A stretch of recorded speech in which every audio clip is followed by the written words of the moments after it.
بسم اللہ الرحمن الرحیم۔ میں ہوں آصف خان۔ تمام دیکھنے سننے والوں کو میرا سلام۔ آج پی ٹی آئی کے لیے تو اطمینان کی خبر یہی تھی کہ عمران خان کو عدالت نے، اسلام آباد ہائی کورٹ نے توہین عدالت کیس میں باقاعدہ ایک اور موقع دے دیا ہے معافی مانگنے کے لیے۔ آج جب 5 رکنی بینچ نے چیف جسٹس اطہر من اللہ کی سربراہی میں اس کیس کی سماعت کی، عمران خان کو ذاتی حیثیت میں طلب کیا، تو چیف جسٹس نے کہا کہ مجھے تو توقع تھی کہ آپ غیر مشروط معافی مانگیں گے اور یہ معاملہ نمٹ جائے گا، لیکن ہمیں بڑی حیرت اور افسوس ہوا کہ آپ نے جو جواب دعویٰ آپ نے عدالت میں جمع کیا، عدالت نے وہ جواب دعویٰ جو ہے بالکل مسترد کیا، اور تاہم ساتھ ہی انہیں 1 ہفتے کا موقع دیا کہ آپ دوبارہ جو ہے وہ جواب لکھیں، اور ساتھ یہ بھی کہا کہ آپ نے جو کچھ لکھنا ہے سوچ سمجھ کر وہ لکھیں اور عدالت لائیں، اور یہ بھی کہا کہ ہمیں توقع تھی کہ آپ اپنے کیے پر پشیمان ہوں گے، لیکن ہمیں اس پر افسوس بھی ہے کہ آپ نے جو جواب دعویٰ لکھا ہے اس میں اس طرح کی معافی کا کوئی ذکر ہی نہیں ہے۔ عدالت نے جو یہ بھی قرار دیا کہ سپریم کورٹ نے توہین عدالت کے جو فیصلے کیے ہیں، ہم عدالت اس پر بھی لازمی طور پر عمل درآمد کی پابند ہے، تاہم انہوں نے عمران خان کے وکیل کی استدعا پر 1 ہفتے کی مہلت دی ہے، اور ساتھ انہوں نے کچھ سوالات بھی عمران خان سے کیے اور کچھ باتیں بھی کی۔ اسپیشلی انہوں نے کہا کہ یہ عمران خان نے جب ان کے خلاف تحریک عدم اعتماد پیش ہوئی تھی اور اس کی ووٹنگ تھی، تو عدالت جب رات کو کھل گئی تو عمران خان نے اس پہ بڑا شور شرابہ کیا کہ جی عدالتیں 12 بجے رات کو کھلتی ہیں، تو چیف جسٹس اطہر من اللہ نے کہا کہ عدالتیں 12 بجے رات کو اس لیے کھلیں کہ تاکہ دوبارہ 12 اکتوبر والا کوئی واقعہ رونما نہ ہو۔ تو یہ دیکھنے سننے والوں کے لیے تھوڑا سا ماضی میں جاتے ہیں۔ 12 اکتوبر 1999 کو نواز شریف کی حکومت ختم کی گئی اور ملک میں مارشل لا لگا، مشرف نے اقتدار سنبھال لیا تھا، تو عدالت کا اشارہ اس طرف تھا، تو عدالت نے ان کے جواب کو بھی غیر تسلی بخش قرار دیا، اور ساتھ یہ بھی کہا کہ آپ جیسے لیڈر کو اس طرح کے جو طرز عمل اور اس طرح کے کلمات جو ہے وہ آپ جیسے لیڈر کے ساتھ نہیں جڑتے۔ ساتھ انہوں نے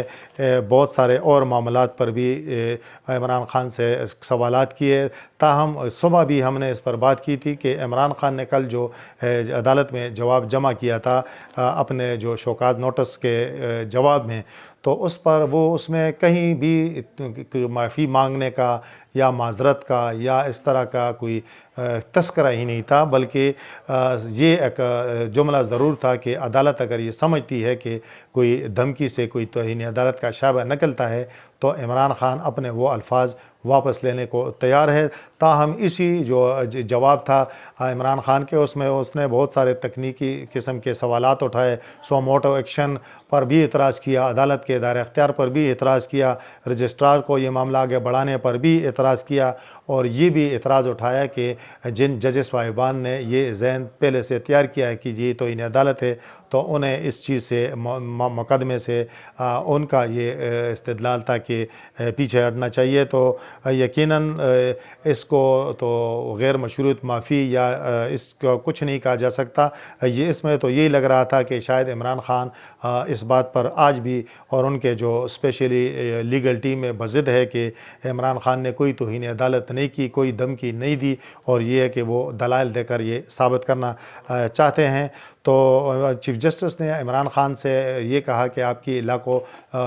فین فالوئنگ ہے سوشل میڈیا پر، اور آپ لوگوں نے سب سیاسیوں کو کہا کہ آپ لوگوں نے جو ہے وہ سوشل میڈیا کو خراب کر دیا ہے، تو آپ کو چاہیے کہ آپ جو ہے الفاظ سیاسی لیڈرشپ جو اس طرح کے الفاظ کلمات استعمال کریں تو اس میں احتیاط کا دامن اور یہ کہ وہ مطلب ہے کہ ہاتھ سے نہ جانے دیں۔ جب یہ آج عدالت نے